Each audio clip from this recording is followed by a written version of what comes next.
Seas of water, seas of time. Both isolate Ardania, a realm steeped in humanity's myth and lore.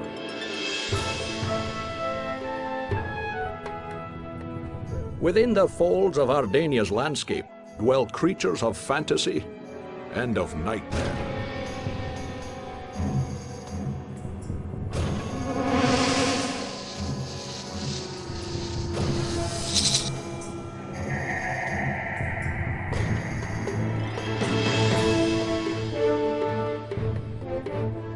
Facing these challenges are epic heroes, some motivated by treasure and greed.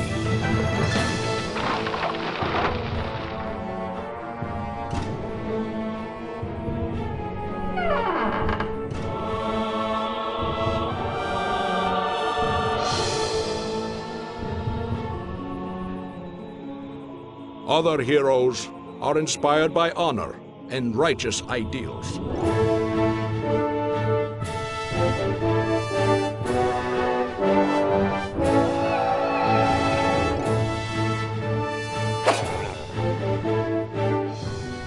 And some by a genuine fear of evil's defiling touch.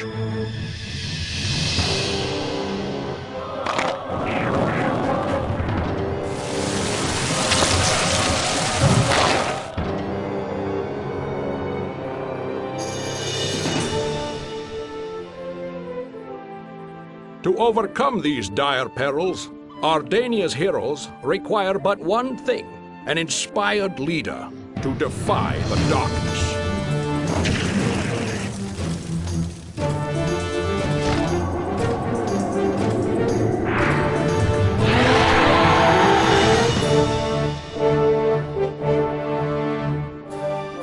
Accept Ardania's crown and forge new legends for this ancient land.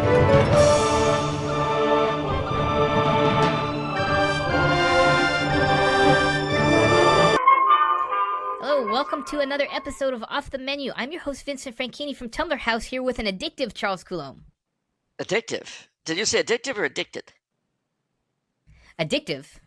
But are you addicted to something? Peanuts. Yeah, you have been munching on those peanuts a lot. I love peanuts. But you call me addictive as though I were a drug? Yeah, well, you know what? In fact, I'm taking that from a comment we got after the last episode. Let's see, from a professor. He says, truly, Charles is addictive like a drug or video game. When you start listening, it's impossible to stop. Wow. How do you feel about that? I don't know how I feel about that. I mean, I suppose it's a compliment, actually. I kind of like that, too, because that means I am at home in my role as an enabler. Yes, you're an enabler or a pusher. That's true, too. I like pushing things. I'm a book pusher.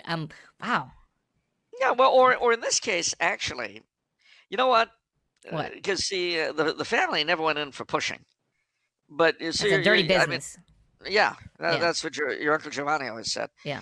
But they certainly went in for bootlegging during the 20s. So I guess, well, I mean, they called it hospitality services, but so you could call yourself a bootlegger in that sense rather than a pusher. I mean, it would be in keeping with the family tradition, which I think is a good thing. You know, too many traditions are being lost these days. That's right. The idea of holding on to that, yeah, okay, I can see that. So once again, but I'm not an illicit substance exactly. Well, I suppose you could say some of the ideas that we discuss are illicit, especially now. Kind of psychedelic, in a sense. Yeah. Kind of a mix between, I don't know, early 19th century romanticism, the age of Aquarius, and nihilism. I don't know, not too terribly nihilist. Yeah. But no, I feel kind of like not like a drug, but I feel almost as though I'm in a drug-induced state at the moment. The world has gone cray-cray since last we convened. This was the roughest week we've had in a long while. This was the week that wasn't. For starters, of course, we had Nancy Pelosi banning gender words from Congress, which led me to consider if we couldn't call her a stupid, because the word that once was confined to female canines can be used to human beings of both genders. So we could call her a stupid without violating the Gender Act. So that's one thing. And then, in order to make that kind of clear, on last Monday, the preacher man who was giving the morning prayer there said, "Amen" and "Ah, women," which I Yeah. suppose was either trying to show he was stupid, which, I mean, some people feel the need for full disclosure and all that, or it could mean he was being cute, or it could mean that a lot of Congress, perhaps a majority, are stark raving ignoramuses. I don't know. Well, But, since okay, gone.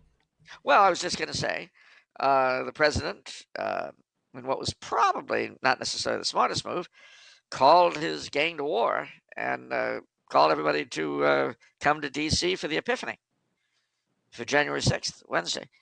And as all the world knows, a group of people stormed the Capitol building.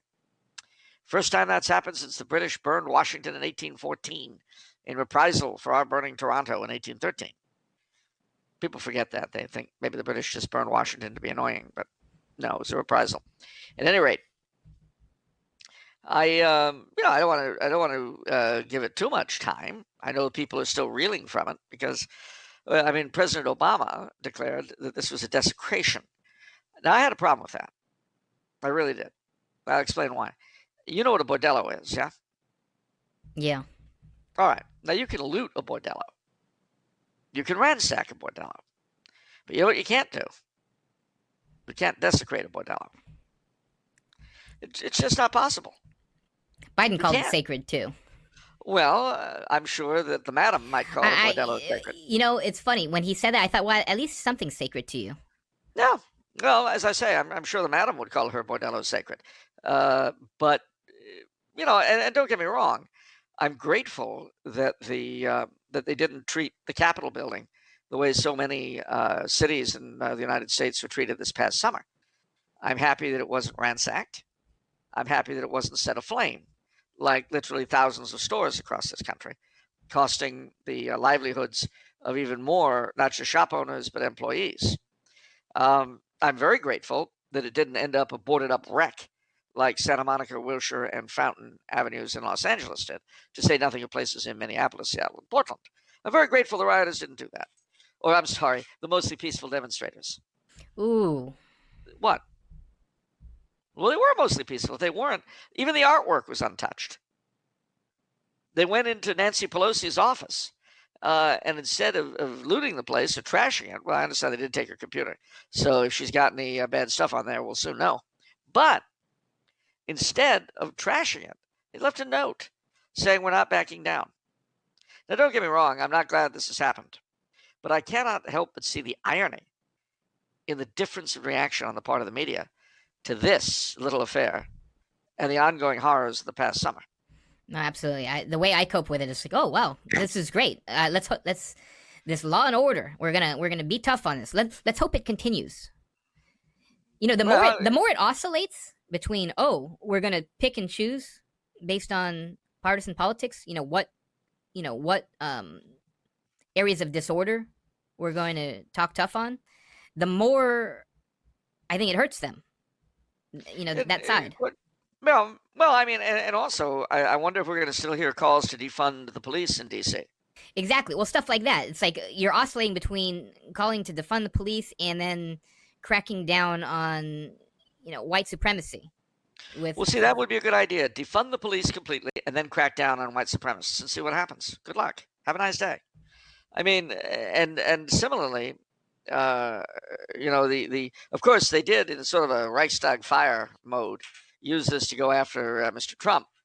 And as you know, his accounts were destroyed by both Twitter and Facebook, which shows they have a great deal of power, more in some ways than the President of the United States, which makes one wonder if they are not either A, monopolies that need to be broken under antitrust, or B, utilities that should be taken over to serve the public interest. I read the Twitter thing, their reason for banning Trump.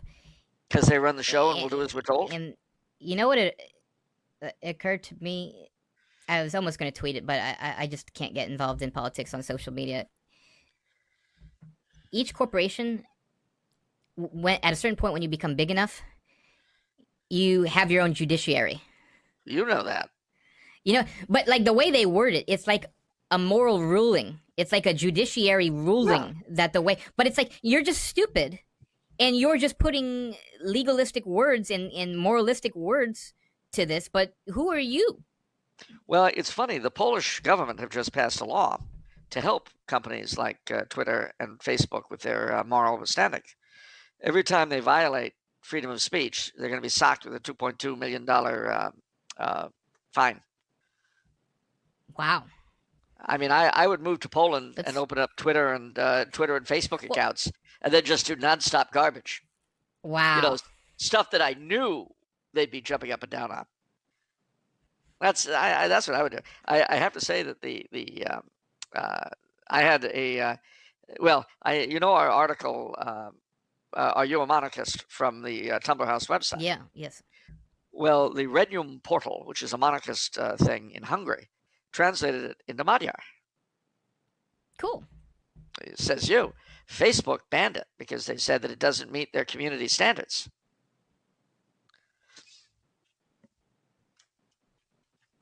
They don't have a problem with the original in English, but they do with it in Magyar. Maybe they're especially fanatical over there. Maybe it's anything from Orban. Who knows? But I read that, and I sent Zuckerberg one of my patented bunny and chicks pictures. As a monument to his community standards. Yeah. Again, the bordello is sacred. So, I mean, I look at this stuff. The other thing, too, it occurs to me, I should mention, ladies and gentlemen, for a lot of you out there, you'll think that we're being needlessly callous about what happened on Wednesday. Well, it hit me. I mean, when I was working in Washington, I was in and out of the Capitol building quite a bit. And although, frankly, it's never felt sacred to me, I certainly respect it as an important part of our historical heritage. And as I say, if they'd done it any serious damage, I wouldn't be happy at all. I wouldn't be outraged the way I was when they burned San Gabriel Mission down, which really outraged me far more than the Capitol building did. Although, if they'd burned the Capitol building, I expect I would have been outraged. And I'm not happy 4 people died in the affair. Although, after all, 16 cops were killed across the country during the summer. But we don't talk about them. So, what can I say? This isn't the fall of Rome. It's not the Tuileries. It's not the Winter Palace. It may feel like it. It may feel as though everything is falling apart.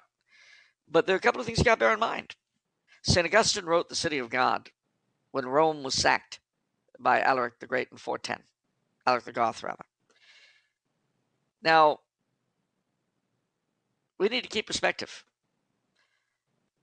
As St. Augustine tells us, we have not here an abiding city. The city of man is fleeting to whatever its shape, however venerable, however respected, however beloved it is to us. And mind you, Washington is one of my very favorite cities. A lot of good memories. But nevertheless, all things human are fleeting. And it may well be that this is the worst we see. I doubt it, but could be. But even if it isn't, the second half to remember, apart from the fact that our true home is not here. But the other thing to remember is that our ancestors went through much worse and survived and had children. And we know that because we're here. If all of our ancestors had died in the Black Plague, for instance, we wouldn't be here having this conversation.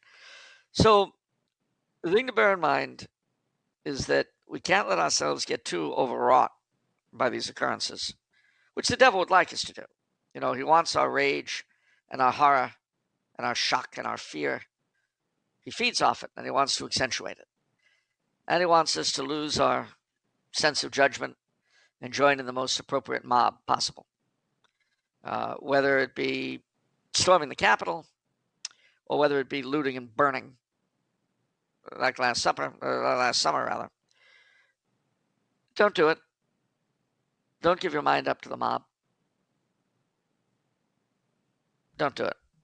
I saw a very interesting. Now, to be fair, if you compare the two, the mob that went into the Capitol were far better behaved than anything we saw on the streets of the United States in the summer.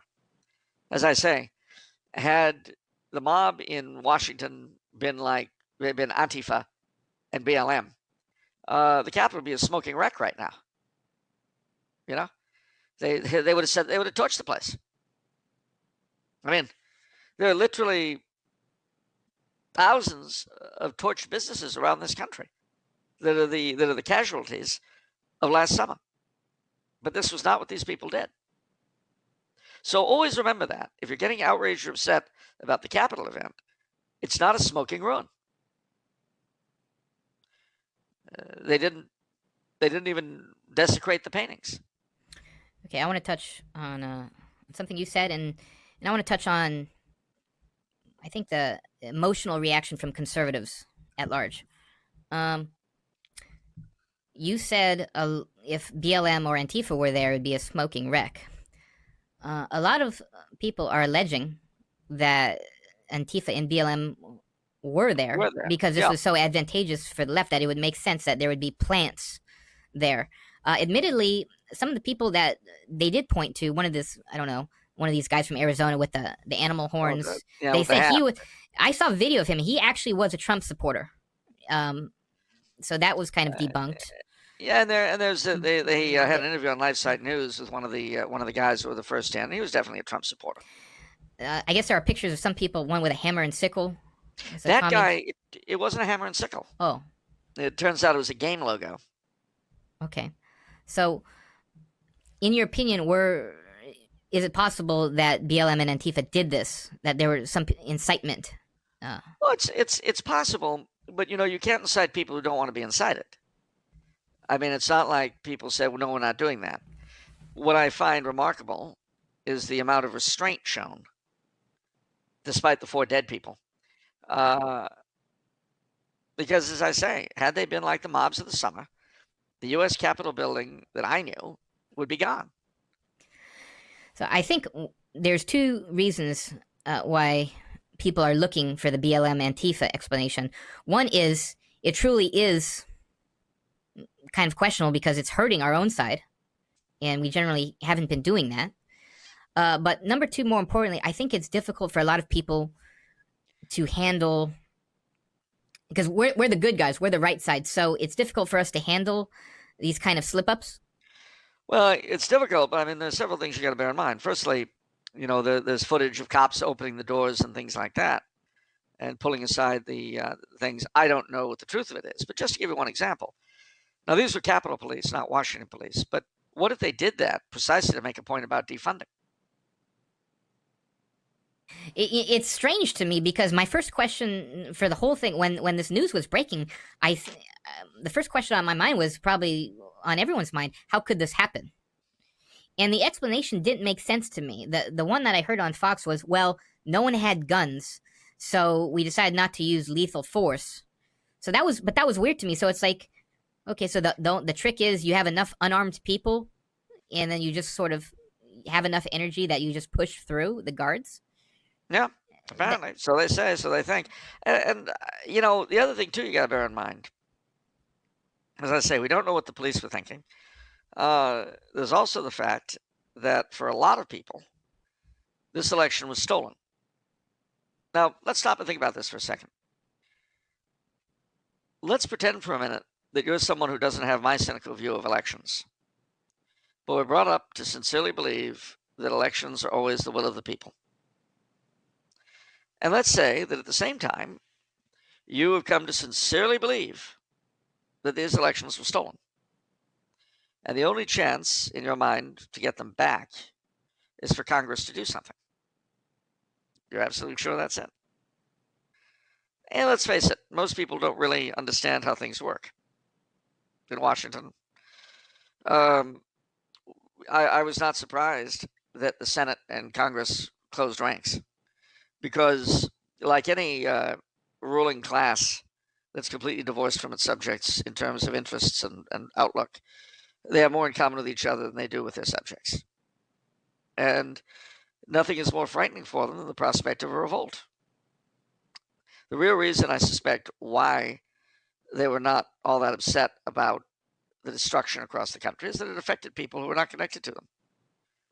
With very, very few exceptions, like the attack on Rodeo Drive in Beverly Hills, these were not wealthy neighborhoods that were attacked. They were the plebs. I don't mean to say that our rulership looks down on them. I just don't think they're as real to them as they themselves are. And when you had a mob invade the precincts of Congress where they themselves do their work, oh, loudy, loudy, loudy, that's different. And again, I don't. Let me put it another way. If I told you that the Congressional Palace, the Palais National in Kinshasa in the Congo, was just attacked, what would your reaction be? I don't care. Well, yeah, because you're not a Congolese politician. You're not a Congolese even. What if I told you that as we speak, there's rioting in Guatemala City and a lot of shops have been destroyed? Well, that's always happening somewhere around the world. What if I told you that a multi-million-dollar resort in Florida had to close because of a rat infestation scare? It's pretty regular. There's always that kind of shenanigans. And you wouldn't care. Yeah.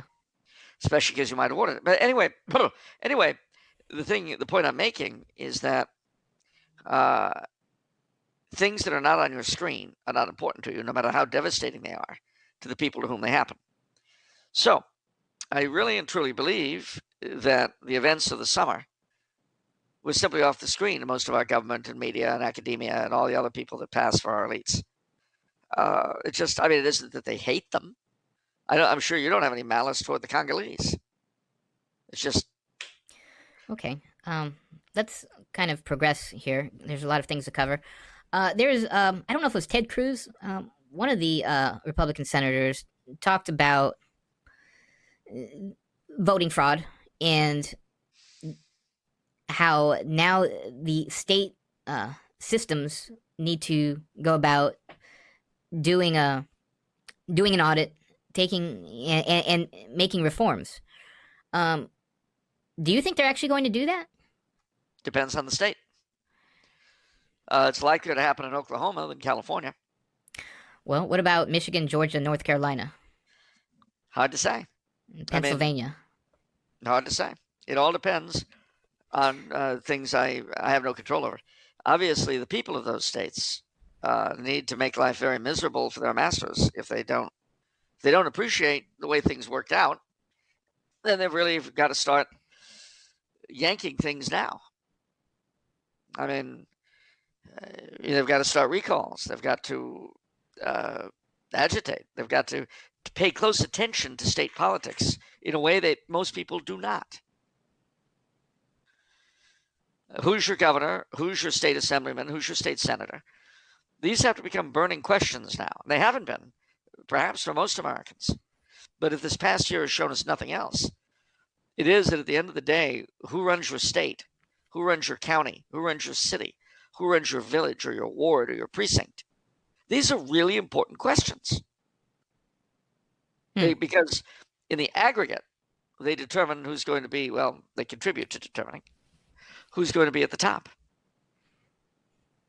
And of course, given that most of the laws you live under are done at the state and local levels, you probably should have been thinking about that stuff more anyway, before all this happened. But I mean, you can see what a lot of no-talent bums are in municipal and county government, say nothing of state. And that, I think, I'm convinced, is to a great degree because people just don't give enough care to it. Well, I guess it's a chicken or an egg thing. Part of the problem is the media is always creating the drama on the national scene. There's no drama. There's no coverage for local and, statewide. Well, there is, but you got to look for it. I mean, I'll give you an example. In the town of Arcadia, California, a place with which you may be somewhat familiar, the Arcadia Weekly. Come on, Charles. No, don't. I'm sorry. Arcadia Weekly is nothing compared to the type of drama on Sean Hannity and Fox News.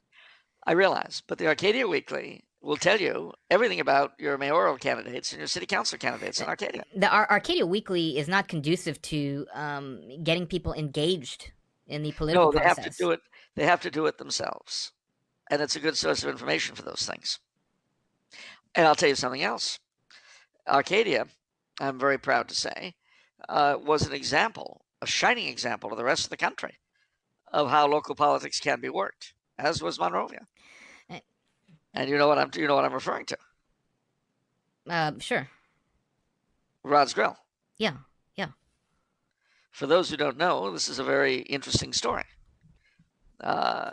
Basically, the city of Arcadia, taking advantage of the Supreme Court's order that if they could find someone to pay higher taxes on a plot of land, could take that plot of land from its current owners and give it to the bigger taxpayers. There was a stretch of land that included, amongst other things, Rod's Grill, which is a very popular eatery in beautiful downtown Arcadia. And they were going to give it to a car dealership nearby. The fun part of it was that they were going to loan the car dealership the money to buy the plot of land from redevelopment funds. I mean, it was a sweetheart deal, and it was masterminded by a couple of city council creatures. Well, what they did bet on, was the apathy of the Arcadia voter. Unfortunately for them, but fortunately both for us and for civics lessons, the Rod's Grill was run by a man who was very, very popular amongst the Arcadia community. So he started a big drive prior to their next election. When the smoke cleared, not only was the deal destroyed, not only did Arcadia put in its charter that it would never do that again. It would not take advantage of the Supreme Court's decision. The Supreme Court did allow local governments to opt out if they wanted to. But the folks on the city council who had masterminded the scheme found themselves unemployed. So the problem with that, the problem is that no publication has engaged my emotions in the way you just did, and that's what I'm trying to say. That's what is preventing people from getting active locally and statewide, is you don't have these compelling stories of lies, corruptions, the need for reform. Well, sometimes you do, but usually when it's too late, as in when Maywood and Bell, both suburbs in Los Angeles, it finally came out after decades that their city governments have been relentlessly plundering the treasury. And the mayors and city councils of those two municipalities literally yanked millions and millions of dollars out of the primarily poor immigrant taxpayers in those towns. But if you live in a town like that, one thing you might consider doing is getting involved in the local scene and perhaps coming up with your own website, your own paper, Dog Patch Watch, or whatever town you happen to be in. And of course, the other thing, Monrovia, California, where I have the honor to live next door, the saga of how Planned Parenthood was chased out of Monrovia is a wonderful tale. Yeah. And it took a lot, but it was done. Yeah. And I mention these things, you're right. There's very little existing in most places. So what does that mean? It means we have to do it. Yeah. And ultimately, if we don't, well, I'll tell you what, in the immortal words of an old civil rights man who's a black guy who's a great friend of my parents, never forget him saying this at dinner one night when he and my parents were talking about, and mind you, this is almost the mid-60s, about 64. I remember clear as day him saying to my dad, if you do what you did, then you'll get what you got. There are always reasons why we can't do anything. But remember that those reasons have produced the situation that we have, which we think is so terrible. Now, if we're too busy or we're not interested or whatever, then we mustn't pretend the situation's all that bad. It's okay. We can coexist with it. If, on the other hand, it's driving us crazy, let's turn that annoyance into action. All right. Let us move forward with the show. So we are less than 100 subscribers away from hitting 10,000 subscribers. Did you know that, Charles? I bet you didn't even know. I had no idea. Less than 100. 10,000 subscribers, that is a huge deal to reach that. We get access to a lot of new YouTube features. It'll help Tumblar House in a big way. So if you haven't subscribed yet, click that button in the bottom right corner of your screen. It's free. It'll help keep you updated on future shows we do. So please, let's get to 10,000. I'm so excited. I hope we hit it. I'm pretty sure we're gonna hit it sometime this January. That would be great. Remember, we may say don't touch that dial, but we're not going to say don't click that button. Right. Click that button. Click that button, but don't touch that dial. That's right. Okay, memes of production time. Oh, nationalize the memes of production. For the common good. We have a lot of memes today. Don't be such a meme. No, I will if I want, Charles. All right, first one. You're the screaming memes? I don't know what you're saying. All right, first one. This is, okay, Eternal Memory TV on Twitter. They say, monarchists aren't looking too crazy today, are they? Then Nicholas represented. Good job, Nicholas. He says, big Coulombe energy. And Joe with a picture. This is saying, this is a certified Coulombe moment. And it's all digitalized. It's interesting. How do you feel about this, Charles? You're not looking too crazy today. How do you like that? You're not a crazy eccentric monarchist anymore, as everyone views. That's why we're still under 10K subscribers. Because, What? Crazy, eccentric, monarchists, integralists, people don't want to be associated with us, They don't like us, Charles. Well, number one, that's nice. Go burn a capital. No, I mean, I have had a number of people say to me, "Oh, well, they've said to me, you must have known what was going on in different things you've written or in Star Spangled Crown. It was so prophetic." Well, no, it wasn't the tarot cards or crystal ball. It was just knowing how, the dynamics. Here's how you knew it. Because you're a good objective historian No. who looks at the world in the broader scale, and you don't do what all Americans do, which is saying, oh, well, this is America. There are special rules. That could never happen here. Because this is America. You never did that. You always said, well, this is how the world operates. What can happen over here can happen in America.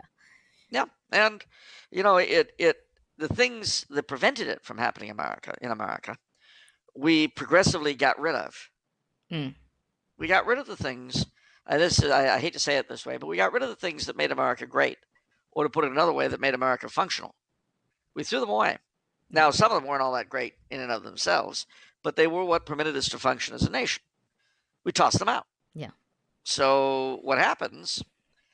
Let's put it this way. If the one thing that's keeping the dog, the howling mastiff on the other side of your door, the one thing that's keeping that dog from pushing the door open and savaging you is you've got a chair stuck under the door because the lock's busted. So you've got a chair stuck under the doorknob. Yeah. That's what keeps the dog out. All right. Well, for whatever reason, you get tired of having the chair stuck under that doorknob. You don't like the look. It kind of sets off the symmetry of the room. Whatever the reason. So you take the door away, the chair away. What's going to happen? A dog's going to come in. Yeah, and savage you. Now, was I a prophet when I told you this? Right. And that you're precisely right. Now, I have to say, though, that this has sparked, in at least one case, a certain amount of annoyance with me. Why?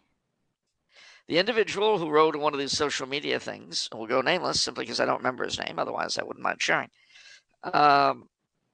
He said, expatriate, ex-patriot, Patriot, expatriate Charles Coulombe left the country when the going was good. He knew what was going to happen. I think that sounds like a joke to me. It didn't look like one in the context. Okay. And mind you, these days people are so crazy they'll believe anything. I didn't know what was going to happen in the immediate when I left the U.S. If I had, I don't know that I would have done anything any differently, because I still would want to get my master's in sacred theology over here. That doesn't sound like Austria's a whole lot better in any case. Well, it depends on how you determine better. I mean, on the one hand, we certainly have a lockdown right now, which isn't much fun. On the one hand, on the other hand, we're not having mobs, attacking the Parliament building, nor are we having mobs destroying things. We had Antifa, we had Antifa demonstrations, but the police helped them with their issues when they got too excited. One thing about Austrian police, if you get too excited with them, They have ways to calm you down very quickly. Good. Okay, let's move on.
Next meme. Oh, so I this is just from Urban Dictionary. I saw you posted this, so I thought I would take it from Urban Dictionary as well. And this is a definition of a woman. You know, as in what we were A referring. woman. Yeah, A like man and a woman. amen and a woman. A bastardized English Hebrew term that translates to, quote, "I am an idiot," end quote. Yes. Commonly That's what it used in the means. Hebrew phrase "amen" and "a woman," which translates to "I am an idiot," and so be it. Is also used colloquially to express strong ignorance of Judeo-Christianity. Wow. Oh, to be ruled by such utter morons. Isn't it exciting? Never have so many been ruled by such brain dead morons. All right, let's see. Next one is from Pat. Hello, Pat. And Pat says, Tumblar House over Amazon. because I'd rather get a brick through my window than an automated email response from a robot. See, that's what I've been saying. Personal service. The personal we handle touch. everything personally. I mean, you don't want to be dealing with robots. There's no humanity there. We're And going to give you a whole quite- lot of humanity, more than you and can nothing stomach. nothing quite says we care like a brick through the window. Absolutely. This is important. This is how important this is, right? Well, it's true. I mean, I remember your Uncle Giovanni used to say that uh, a visit by a gunman makes a much bigger impression than a form letter. Yeah. If it's important enough, get it done. Well, that's the thing. He used to say, letters beginning, "It has come to my attention," never have the same effect as going to someone's office, looking at the picture of his kids, and saying, "What lovely children. I hope they have long, profitable lives." It is amazing. If you use either of those two, you'll find the second is more effective. Okay, let's see. Next meme. Mountain Lover. Vincent is actually a time-traveling mob loan shark who lent Charles money sometime in the late 90s when Charles's cover was temporarily blown, giving Charles the opportunity to write more books, but also trapping him in an agreement that would trap him in this show as soon as technology advanced enough to reach a wide and then cut off audience, I guess. Okay. Yeah, you're not saying nothing, huh? Loose lips sink ships. My boss at Tumblar House told me that. That's right. Good, you're learning. All right, so let's see. There's that, and one more from Oscar. So he just posted this. Choose your fighter, and so we have several characters here: barbarian, thief, usurper, spy, berserker, witch. Not going to read all their attributes, but each have their appropriate attributes. It really covers everything. This is very well done. Yeah. They all appeared at the siege of Gondor. So, who would you be? Like, if you're a role-playing character, like, what, are you a spellcaster? Or you're playing Dungeons & Dragons. What would you choose here? Oh, I'd be an elf captain. So, what, you're good with a bow? You know spells? Yeah, all that. And all I'm that? good with all that. You I'm have a good with finite amount of skills. You can't just be omnipotent. All right, why not? All right. So I'm good with a bow and a knife. I'm good with magic spells. And I'm faster than most other characters. Plus, I have my own key to the executive dining room. Ooh. And I'm chaotic neutral.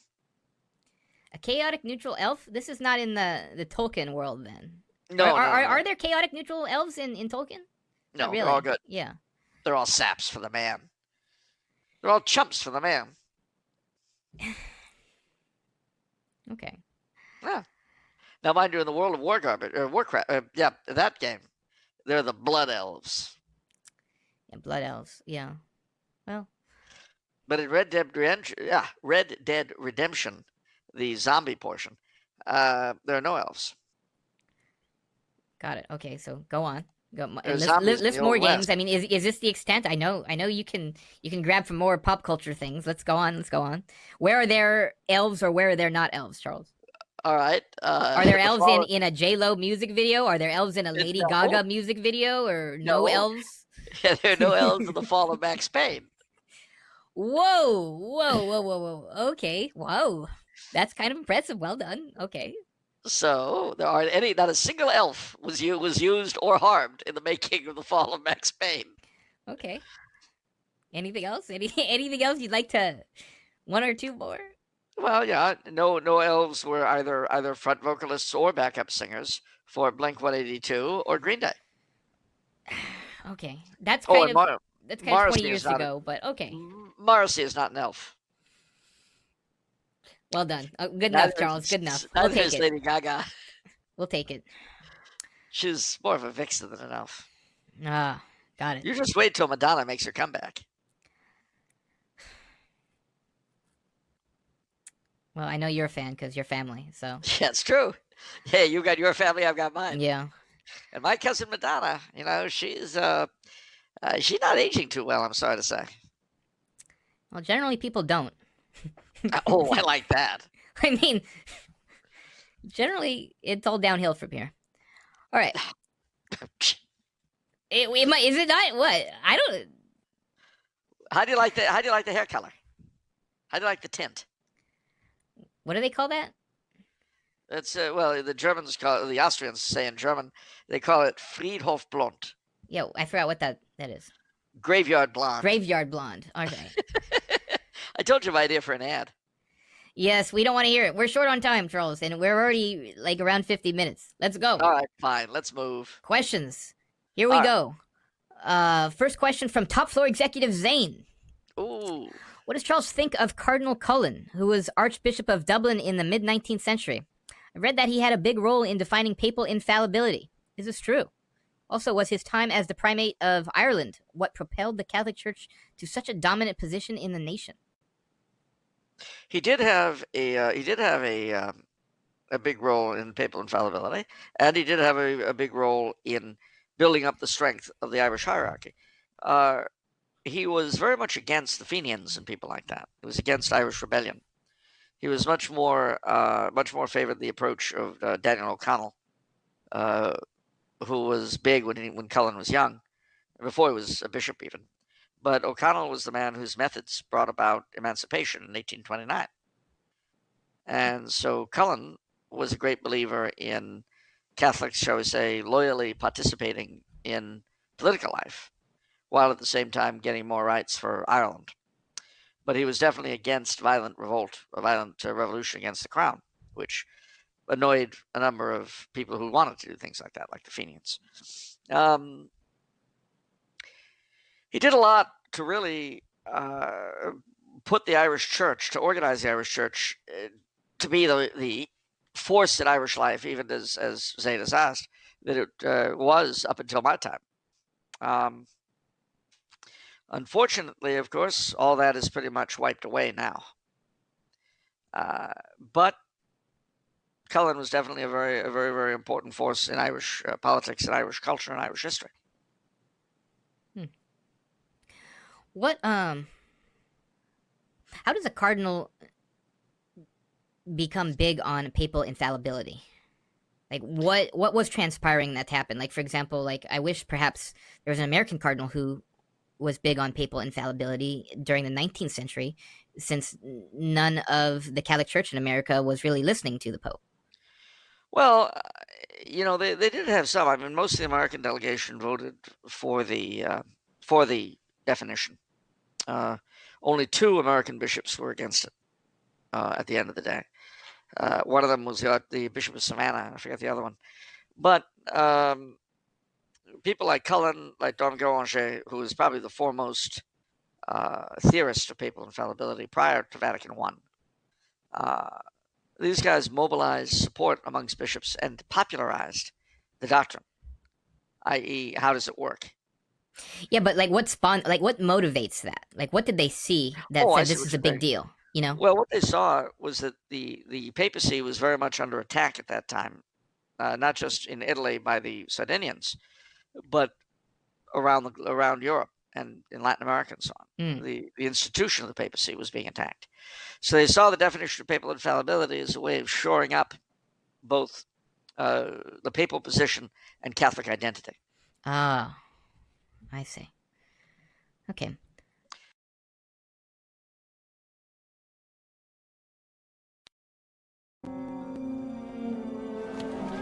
They're going to burn the witch! Father, what's happened? She has recanted. They will execute her at once. Wait here. I'll get the men. We'll charge the main gate. I'll go with you. No, you stay. Let her see you. Give her hope.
to attack now! We'll attack the south gate to distract soldiers away from the main gate!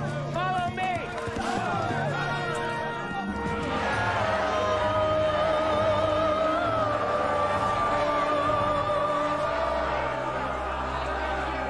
May I see a crucifix level with my eyes? Be quiet. May I see a crucifix level with my eyes?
I mean, it's no shock that Dom Guéranger also was very influential in reestablishing the Roman liturgy and Gregorian chant in France. Hmm.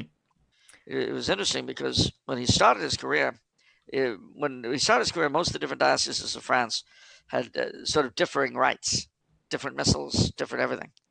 The differences weren't huge, but they were there. Initially, he was a defender of that diversity.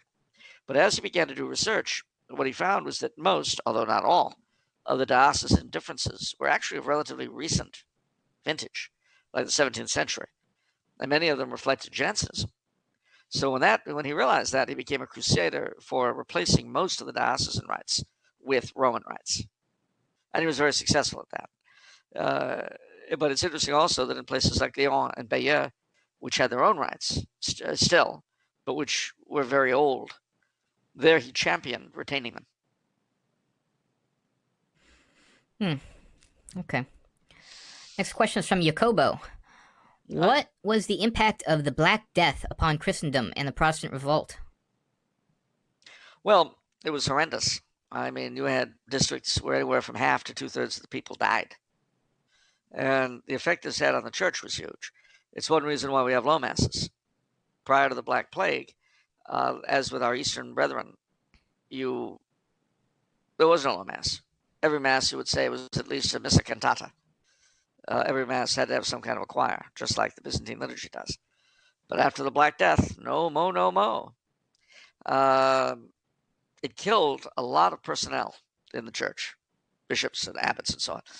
And that introduced a certain instability, which helped pave the way in some ways for the Great Schism, which in turn weakened the credibility of the church in a lot of ways and was partially connected as a result, partially responsible for creating the atmosphere that led 100 years later to Martin Luther.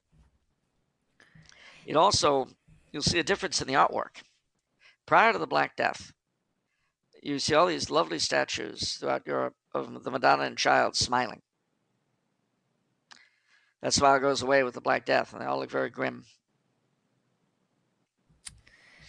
It also weakened various orders, did it not? Because I know the Carmelites were pretty weak. I mean, they threw St. John of the Cross in jail. There had to be a lot of reform, right? Because of the Black Death, they were letting everyone in because they were so starved for recruits. That's true. And it also ended, for the most part, communion in both kinds in the Latin Rite. Oh, that makes sense. Do you think COVID will change the church at all, other than less attendance, perhaps? Oh, not in terms of. I don't think COVID will change the church permanently in terms of its ritual. I think it has certainly weakened the leadership of the church. It's going to be very difficult when this is over, considering the role that so many of the prelates have played. It's going to be very difficult for them to be as dictatorial later. Oh, right, with their, yeah. You know how they are. And if I heard, I mean, once, for instance, they hoped to end communion on the tongue with this. Who said that? Well, no one said it. They just did it. When scientists after scientists have said that communion on the tongue, communion on the hand is no safer, in some cases less safe than communion on the tongue. So I think it's simply a question of the dear old ladies of all genders that are in charge of so many dioceses. Trying to, impose their version of 1968 on the rest of us. But I think it will backfire. And I think when all is said and done, when this pandemic passes and they try to get pushy, the answer will be, you know what? Why don't you go hide from a virus? Wear a mask, Your Elegance. See the mouth, Elegance? Close it. You have nothing to say that anyone needs to hear because you're a coward and you deserted your people. In a nice way, of course. A respectful way. Right, a question from Christian. I've noticed a lot of criticism of Pope Benedict in trad circles due to his earlier modernism of the Vatican II era. Honestly, I'm a young guy new to tradition, and Benedict helped me get here. So whatever old beef existed between people, I like him. And ideological people are always going to find reasons to complain about things anyway. Then I got to thinking. I think these people might be missing a big reason why Pope Benedict is misinterpreted by the more Latinate mainstream of the Catholic Church. He speaks German. I'm a German speaker, and I'm about to read some of his books, and books only found in that language. We're missing out a lot in Anglo land. Do you think that the linguistic differences between German and Latin languages, and even English, contributes to his stunted reception among Americans and Latins? People might think he has a modernist bent, but it could be just weird German philosophical vocabulary and not actual error. His papal writings certainly seem more traditional than his earlier work. Are there any other scenarios where cultural miscommunications have made Catholic life a little more interesting? Well, that's a good question. Well, there are several things you got to remember about him. Firstly, he did start out on the liberal side, but the events of 1968 pushed him further right. I do think there's perhaps something to what you say about the German language issue. I don't think that's all of it, but it could certainly be part of it. And yes, his writings when he was Pope was certainly much more solid, which you would hope they would be. There's a famous story of Pope Pius II, who was in lay life, Aeneas Sylvius Piccolomini, and had a very scandalous life, and also wrote some, shall we say, ambiguous things before he was Pope. And someone pointed out that he was doing things differently as Pope, and he said, ignore Aeneas Sylvius, listen to Pius. Hmm. And I have no doubt that Pope Benedict would say that.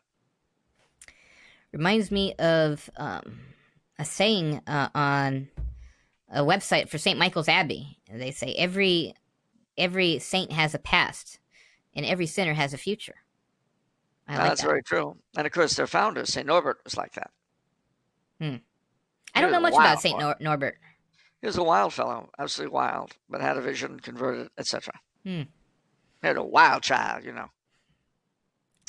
Yeah. All right. I love this question from Theo. Theo asks my favorite question this month. Are you ready? Oh, yeah. Don Sixto de Bourbon Parma, the current Carlist claimant, called Spanish civilization, Hispanidad, quote, the highest expression of Christianity in history. Please discuss. Well, I think that you'll find people who will say that of every Catholic culture. You'll find Italians who say it about Italian culture. Frenchmen will say it about the French. Poles will certainly say it about about Poland, you know. And there's a certain amount of truth to each of them, even though they're apparently contradictory. Will French say that about The French, oh gosh, yes, absolutely. Hmm. They'll talk about the gesta Dei per Francos, the deeds of God done through the Franks. And even the Irish, you know, back in the day, thought of themselves as the only real Catholics in the English-speaking world. Everybody else were foreigners, you know, wops and frogs and stuff. They were the real thing. But Well- it's interesting because, of course, as a Bourbon, Don Javier is actually of French descent, but that's okay. Well, let's make a case, shall we? Out of all the colonization and evangelization efforts, wouldn't you say Spanish were the most successful and the Portuguese? I mean, French and Italians don't really have that much. Well, the French do. I mean, kind of. Quebec, Louisiana, French West Indies, Senegal, Madagascar, Vietnam. The Church in Vietnam is the creation of the French, and you know how many Vietnamese Catholics there are. That's true. There are tons of them. So, and of course, in our own country, the central part of the country and the Great Lakes area was all settled by the French. French, huh? Okay. New Orleans, Quebec. So you're trying to say the French did more in that area? I would say more. See, I'm not about these false comparisons, which are invidious. No. I am for letting 100 flowers bloom, letting 100 schools of thought. Oh. What? What? Yeah, what? You got... Yeah, open up your pockets. Let's see Mao's little red book. Why can't I quote Mao?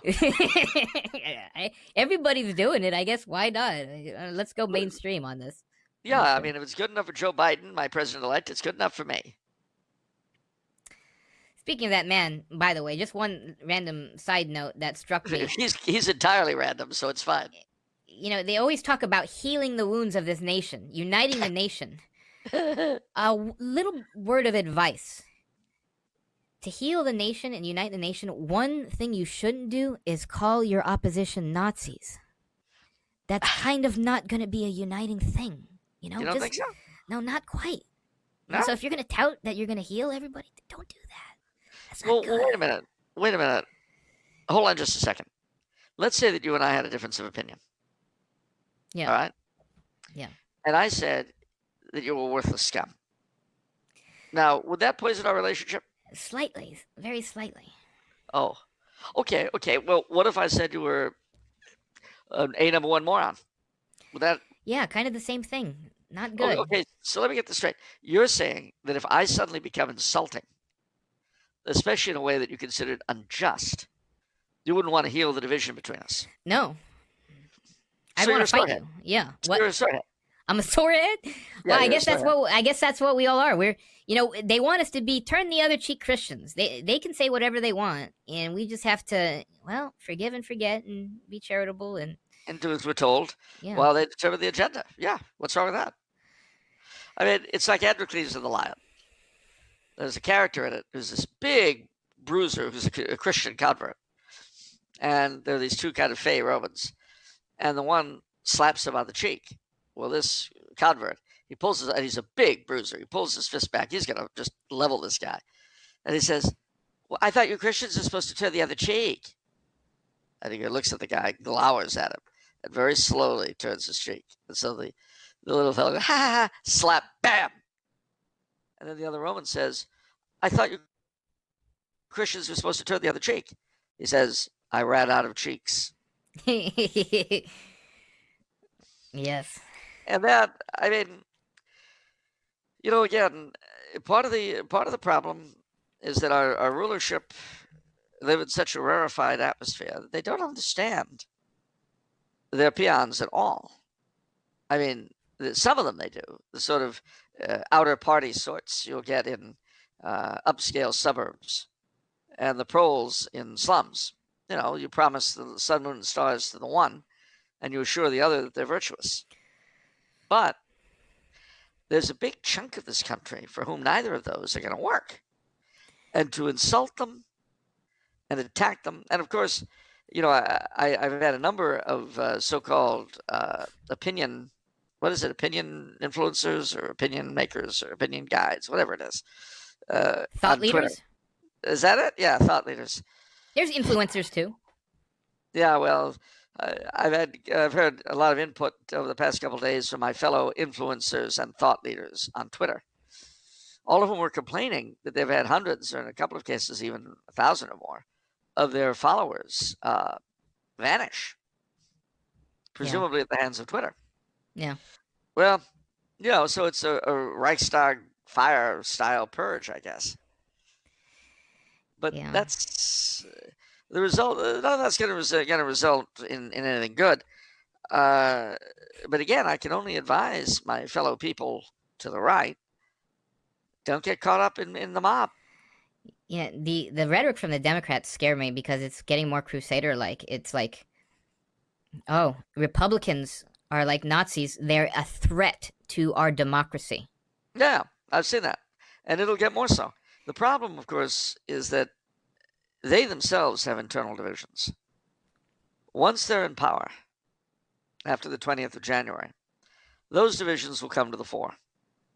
And mind you, with the Orange Man gone, remember, he's been the focus of their 2-minute hate every day. Yeah. For 4 years. But with him gone, they'll suddenly have to be with Antipo. And of course, the old guy, how long is he going to last as president before we have the first hoe? I mean, a lot of questions. Yeah. I wouldn't worry about him, though, on one level. On one level, you got to. On another level, don't let him disturb your peace, ladies and gentlemen. Yeah. Because you got to remember something. This is merely the historical backdrop against which you and I have to work out our eternal salvation in fear and trembling. You see, if we make it to heaven, as my late father always used to say, this is as close to hell as we're ever going to get. But if we go to hell, this is as close as we're going to make it to heaven. All right. That sounds like an inducement to heaven right there. I mean, if this is going to be as good as it gets, please. Hell just doesn't seem like a neat prospect. A difficult life and eternal damnation. Include me out. I'd rather not, but thanks for sharing. I had a thought, as to what I would tell the devil if he ever appeared to tempt me in, face to face, which is highly unlikely. But if he ever did, I think I know what I would tell him. What? Well, when he advises me to do this and such, yeah, you're, as far as your advice goes, why don't you go back to heaven, fix up your relationship with God, then come back and give me advice? Because so far as I can tell, your primary relationship is a failure. You're the last person on earth I'd listen to. Everything you turn your fingers to, you wreck. So just go back, see if you can fix it up with God, then come back and we'll talk. Okay.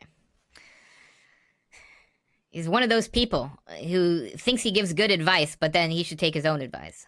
Precisely. Yeah. Oh, you're so smart, you can't even fix your relationship with God, and you don't even want to. Exactly. And I'm supposed to listen to you? Yeah. What a loser. It's interesting. Okay, last question for today is from Zane. I know Zane. We've had questions from We've him. had, yeah, he's a big shot now in the corporation, and so he's all over the place. And so he Oh, asked a great question. It's going to be the final question. he's the guy that was. I know who he is. He was the one that came down from the executive dining room, chewing on oysters, a couple of oysters Rockefeller, one after the other. Right? Yeah. I mean, that's pretty. We have that pretty regularly up here in the top floor. But yeah. Yeah, I know you do. But I just thought it was kind of. It was showed a lot of chutzpah to be, eating first the one, then the other, walking by the commissary.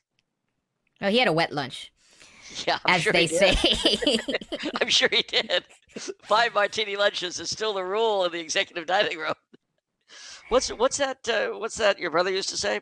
If you can still stand by the end of lunch, you're doing something wrong. It sounds like him. All right. So his question is, which Catholic doctrine troubles you? Not to say you don't believe in it, but maybe it was confusing or hard to come to terms with in the past.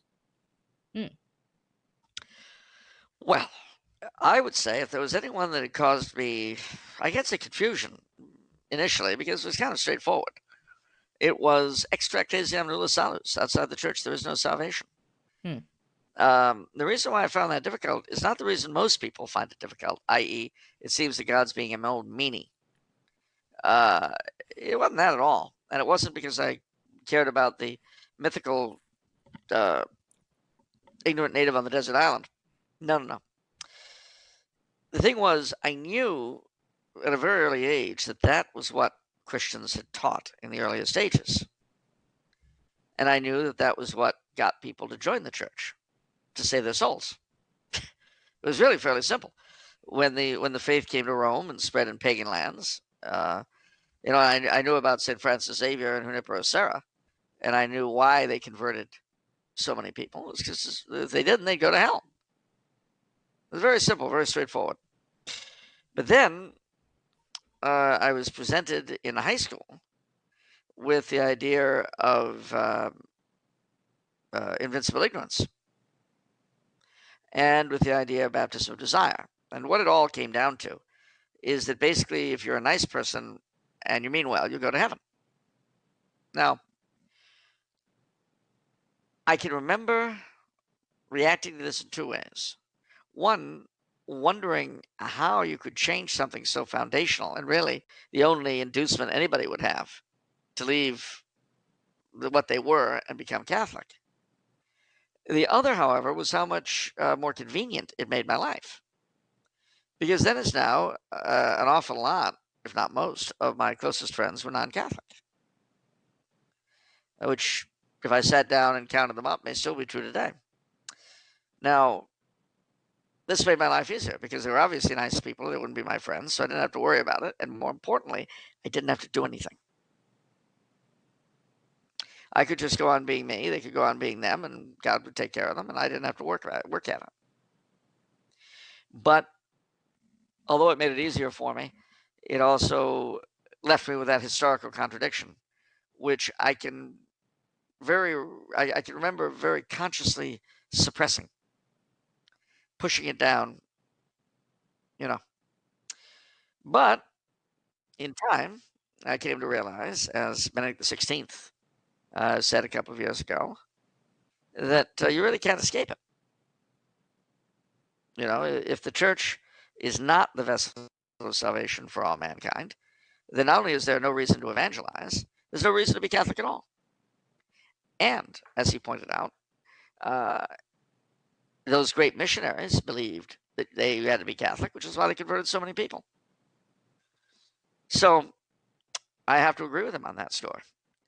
And at that point, if you're going to say to me that I have a choice between believing the missionaries of the 17th century and the 16th century, who obviously were in complete continuity with the Apostolic Fathers, the Church Fathers, the medievals, etc., the question of believing them or a question of believing the people that are running the church now, I don't think there's a question as to who has the credibility. I will take St. Francis Xavier over Karl Rahner any day, even though they're both Jesuits. Yeah. You see, I was thinking about this recently. because you talk about sincerity, right? That's sort of a term, salvation by sincerity. Oh, Yeah, I'm sincere. I try. And like Hitler. I was thinking of attributes of mainstream society in general, and two of the attributes that are highly valued and praised are number one, sincerity, that you're trying your best, Yeah. and number two, positivity. And it occurred to me that these people who are always about these two things all the time, they can't actually have any values unless that the entire world, unless they feel that the world is completely perfect and that the world matches their values 100%. Because in order to defend values, you have to be negative. You actually have to speak up. You can't just be positive all the time, regardless of what your beliefs are. I mean, whether you're Catholic or whatever.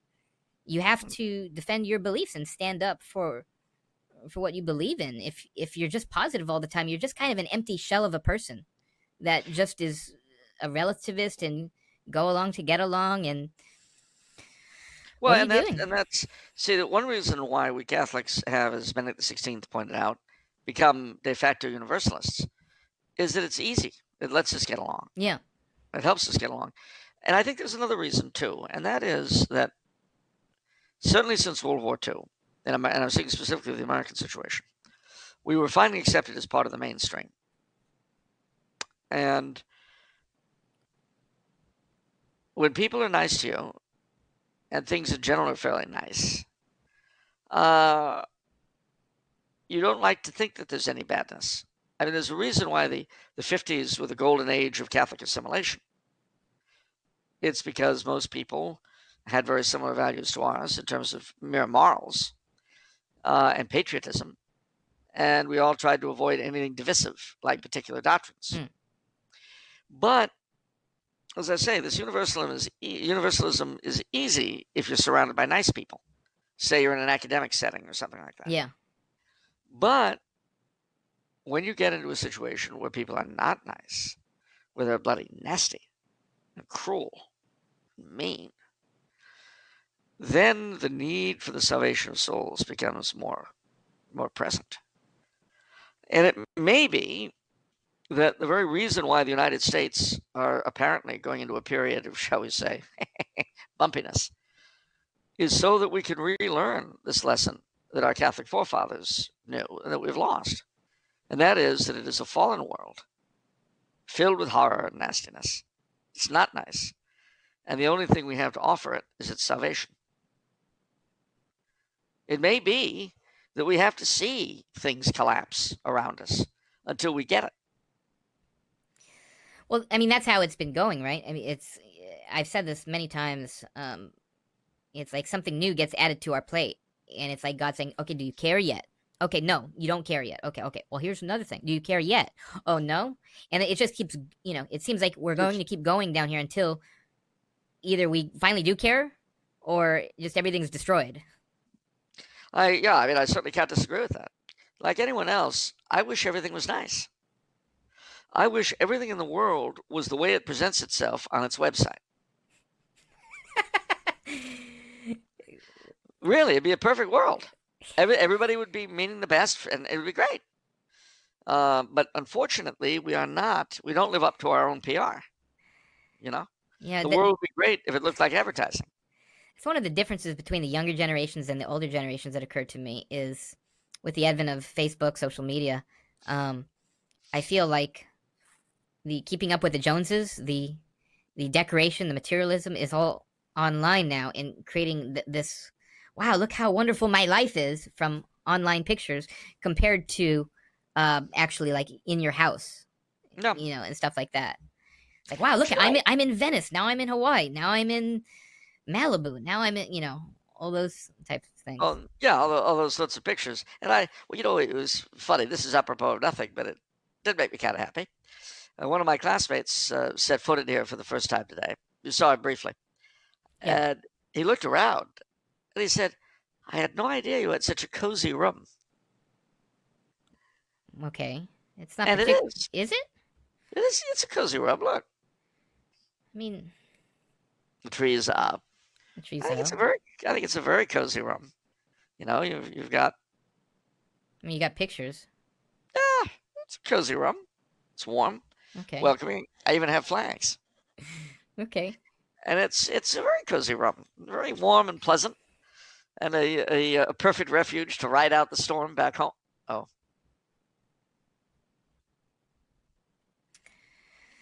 I didn't mean that the way it sounded.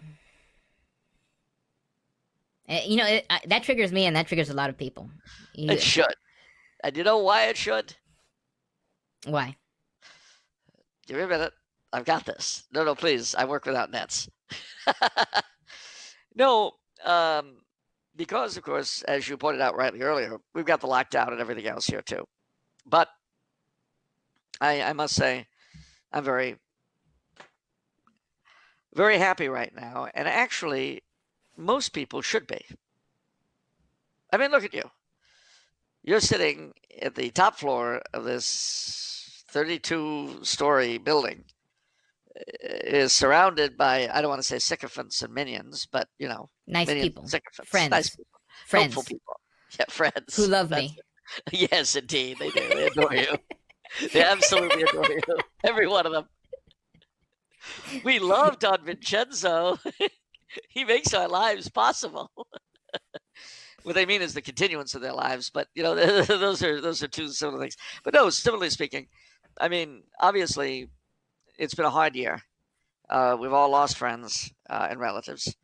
My brother and my immediate family are all down with COVID right now. And there's a lot to worry about. But let's face it, we're still eating 3 squares a day. Unless your shop was burned down or you're a congressman, the dislocation hasn't been brought to your front door yet. Right now, there's still a lot to be grateful for. Think of how much of what agitates us actually is not from stuff that's affecting us directly. Yeah, that's what I always try to tell myself. That's true. Now, some of it does. And don't get me wrong. I don't mean to say, well, it's not affecting me. Ha, ha, ha, ha. That's not what I mean. Yeah. But what I do mean is it's a matter of perspective. If right now, ladies and gentlemen, you've got a job, you've got a roof over your head, you've got food, you've got some kind of access to the sacraments, it could be a lot worse. And it may get worse, or it may not. You don't know. But what you do know is that you need to be grateful for what you do have. And you also have to try to practice a certain amount of detachment. Because we have not here an abiding city. Nothing is permanent. There's a line I love of Dame Garanger's, which whenever I get a little worked up myself about things, and don't be shocked, ladies and gentlemen, I too get worked up about this stuff. But when I do, I remember this wonderful quote from Dame Garanger, his liturgical year, the Vigil of All Saints, October the 31st. Now bear in mind, of course, that he's writing this for the Vigil of All Saints just before the great feast of All Saints' Day, which is November 1st. He says, and I quote, "Let us prepare our souls for the graces heaven is about to shower upon the earth in return for its homage. Tomorrow, meaning All Saints' Day, the church will be so overflowing with joy that she will seem to be already in possession of eternal happiness. But today, the Vigil of All Saints, and it was as common with all vigils then, it was penitential. She appears in the garb of penance, confessing that she is still an exile. Let us fast and pray with her. For are not we too pilgrims and strangers in this world, where all things are fleeting and hurry on to death? Year by year, as the great solemnity, All Saints' Day, comes round, it is gathered from among our former companions, new saints, who bless our tears and smile upon our songs of hope. Year by year, the appointed time draws nearer, when we ourselves, seated at the heavenly banquet, shall receive the homage of those who succeed us, and hold out a helping hand to draw them after us to the home of everlasting happiness. Let us learn from this very hour to emancipate our souls. Let us keep our hearts free in the midst of the vain solicitudes and false pleasures of a strange land. The exile has no care but his banishment, no joy but that which gives him a foretaste of his fatherland."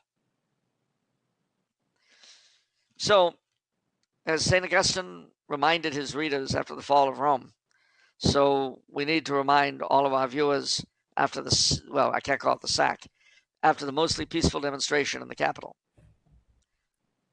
we have not here an abiding city. What was done was not done in Jerusalem, nor yet in Babylon. It was done in Washington. Babylon the Great has not fallen, and neither is Rome. All that happened was that 4 people died, as opposed to 16 cops and hundreds of others over the summer.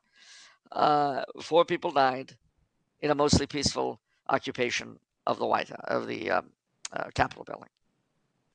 A little bit like Occupy. Remember the Occupy movement? I forgot about that actually, but I remember how absurd it was. Occupy Capitol Hill. Well, see, if they called themselves that, everybody would have been in favor of it.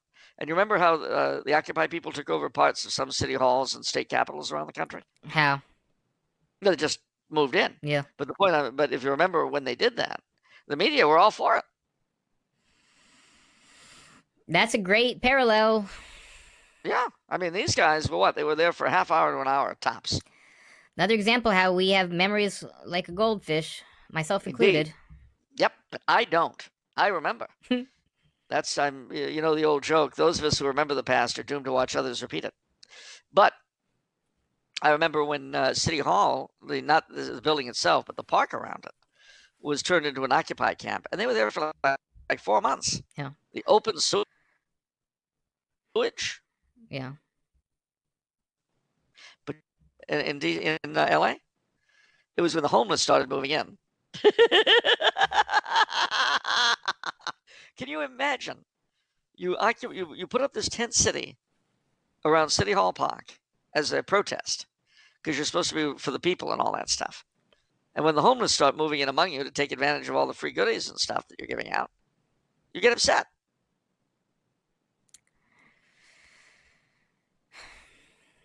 They don't understand the poor. No, I'm sure they don't. So that, you know, on a certain level, ladies and gentlemen, and only on a certain level, I have 2 words for you. Chill out. Yeah, one little bit of advice, if you're anything like me and suffering from the same spiritual struggles, during times like this, we're not just focused, I mean, everybody's struggling. I can tell from December that everyone's really struggling financially, actually. You know, we all have prayers of petition, you know, we do the supplication part, but there are 4 types of prayers, actually, at least for adoration. So there's adoration, confession, and thanksgiving, in addition to supplication. And these other forms are very important, especially Thanksgiving, you know? Yeah. So let's not forget those, because it's easy to. I do that myself, you know. That's one of the biggest things. I always have to remind myself to do that, you know? Thank as much as you ask.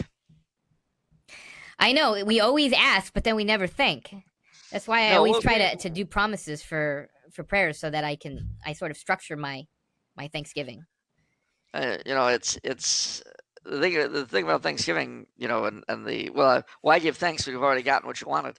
I have a joke for you. So an Italian man, New Yorker, and his family, they're going to church on Easter, but they're kind of late to the the thing, and so there's no parking space anywhere, like within a mile. He says, "God, please, I will just say 10 rosaries if you just give me a parking spot, a reasonable parking spot." Sure enough, this person backs out, and the Italian man says, "Oh, no, never mind. I found one, God. I found one. It's okay. Never mind. I found one." It's all right. Yeah. Oh man, I love that. Reminds me of the what about the statue of St. Anthony? What? Tell me about it. Well, it's an Italian New Yorker, you know, a parish in New York City, big statue of St. Anthony in a side chapel, and the priest is cleaning up, and he sees this Italian guy come in, goes up to the statue of St. Anthony, and he says, "Hey, St. Anthony, I lost my job today. I'm going to give you a week to get me another one. If you don't give me another one in a week, I'll come back, break your legs." So he walks off, and the priest is like, "What?" Well, a week goes by, fellow comes back, the priest watches him, and he says, "Hey, St. Anthony, I still got no job. You know what? My mother loved you, and for Mama's sake, I'll give you another 2 days. But I'm telling you, that's all the time you get. You give me a new job in 2 days, I come back, break your legs." And he goes off. Well, the priest, it's an expensive statue, and he does not want it damaged. So when the second day comes, he has the big statue of St. Anthony moved down to the basement and replaces it with this little plastic thing. He figures the guy can break that all he wants, and he puts it up there. So sure enough, the guy comes back and he looks at the little statue and he goes, "Hey Tony, where's your pop?" Oh man, Little Italian Catholic humor. I like that.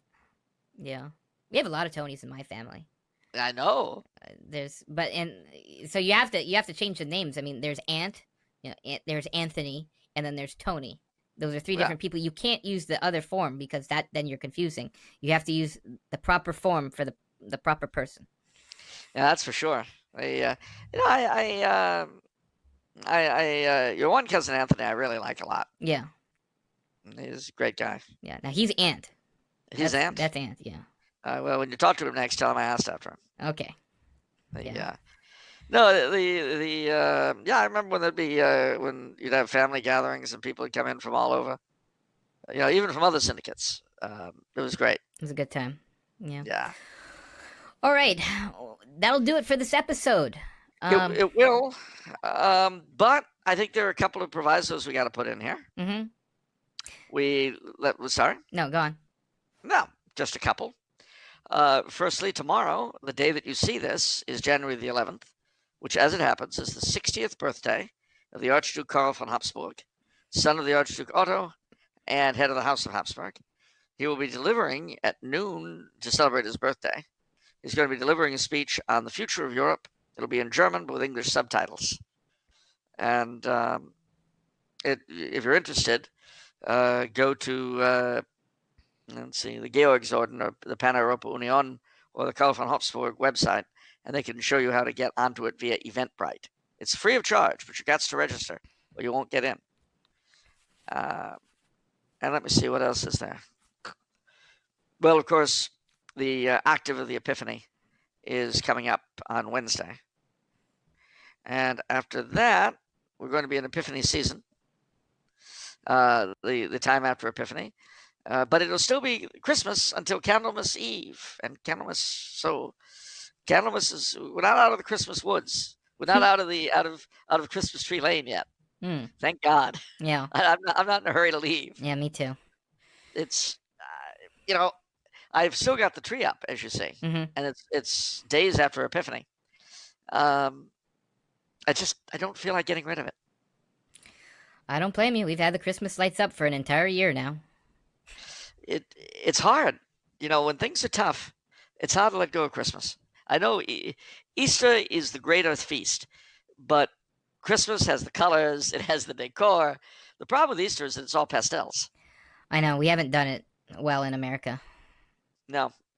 But I look at this tree, I look at the poinsettia and the mistletoe and the holly and the garlands and the lights. And I'll tell you what, ladies and gentlemen, Christmas is a reminder of heaven. And remember what Dom Garanger said earlier, nothing but a foretaste of our eternal homeland. Well, Christmas is one of those foretastes. So I wish you all a continuing Merry Christmas and Happy Epiphany. Yeah. And remember, if it's Monday. Again, I don't work with. I do this on my own. I can do this. Okay. It's off the menu. And the soul you save. Maybe your own. That's right. I'll see you next time, everyone. Void where prohibited. Take care.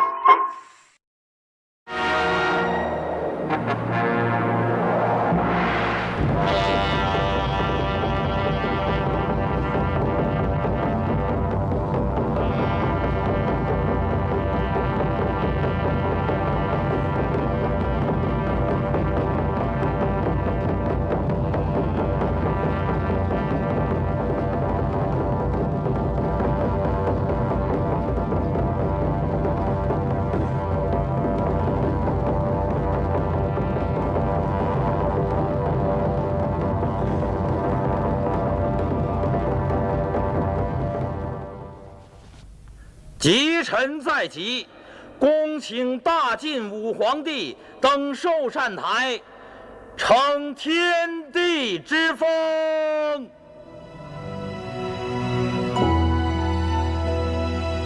司马昭死后，其子司马炎逼迫魏主曹奂禅让退位，魏国灭亡。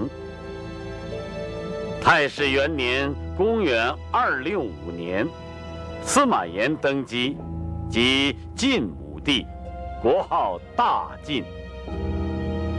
太康元年，公元280年，晋讨东吴，吴主孙皓投降，吴国灭亡。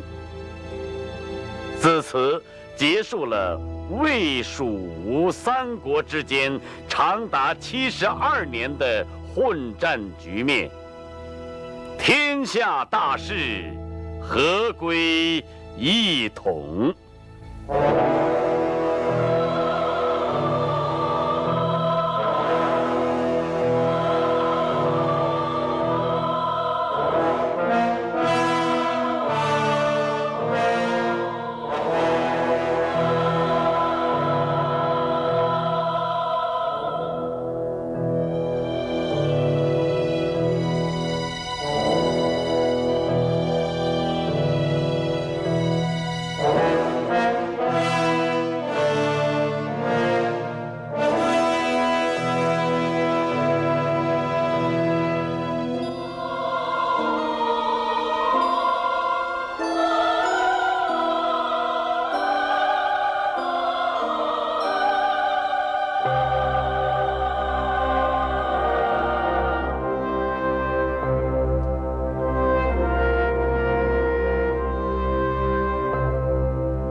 吉臣在即，恭请大晋武皇帝登寿善台，承天地之风。